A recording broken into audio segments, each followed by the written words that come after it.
it's Mark Carano, Fighters Club Television, and we have the honor, and I guess we call it privilege, of standing here with a good friend of mine, Mikey from Kanyohi team, Gracie out in Kanyohi. He's also known to friends as the Mongolian, and of recent, he's become quite the internet celebrity locally.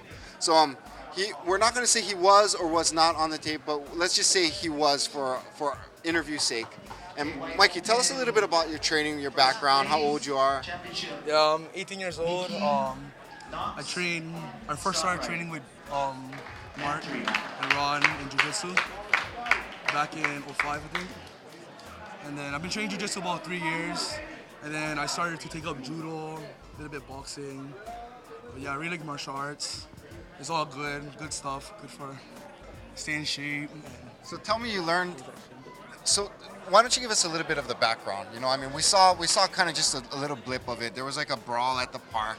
This guy was calling you out, and it didn't look like you wanted to fight, but he kind of like forced your hand. What happened? Try to take us a little bit through. Maybe give a little bit of a background on what happened. Yeah, well, actually, this guy, he been messing with me kind of a long time, but I've been kind of just shaking it off.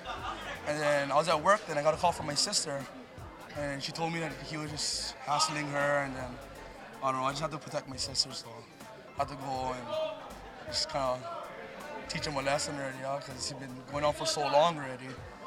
And this guy he been making trouble with a lot of my friends, robbing them, stealing all their money and stuff. Oh man, yeah. So what happens? You guys square off at the park. The guy has a couple of words, and then what actually made you at that point to get down with him? I just want to get it over with already. Just tired of just having this guy keep telling me, like threatening me to beat me up and telling me I'm nothing. Just tired of it already. Just have to just put an end to it.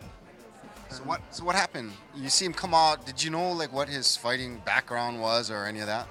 I know he's just a street brawler. He's like to fight in the streets, just make trouble. Local boy, typical local boy, just like to fight. You like to bang, right? Yeah. Pretty much, like to bang. So you knew basically he's going to come out striking. You had a specific game plan, or was this like typical Gracie in action? Typical Gracie in action. The way it comes natural. But then, like the second fight, because I know he was calling it rounds, but honestly, after you choke a guy out, he taps. That's not a second round. It's basically it's pretty much just done. First round, and there's no rounds. Yeah, it's end of the fight pretty much. That's right. It's an end of a fight. So 2 fights in one night, basically. Yeah. So the second fight, the guy comes out, and you actually throw a combo on him, right? Yeah, actually, he kept talking about how good he was at boxing and stuff like. And I know my hands. My hands is pretty sharp, so I can nail him on the button pretty good. So I just knew 1-2 and it's a basic combination.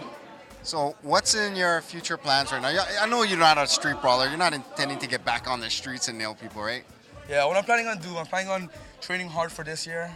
Maybe losing some weight, probably get down to like 175, 180. Compete more in this kind of Brazilian Jiu-Jitsu tournaments, competitions. Probably travel a little bit more to more competitions, and I want to lead it up to jumping in the ring and like fighting MMA and stuff. Just jump in and get into there. Awesome. So you're headed for a future in fighting then, huh? Yes, future in fighting. Well done, sir. Well, anyway, good luck to you, Mikey, and we'll see you at practice. All right.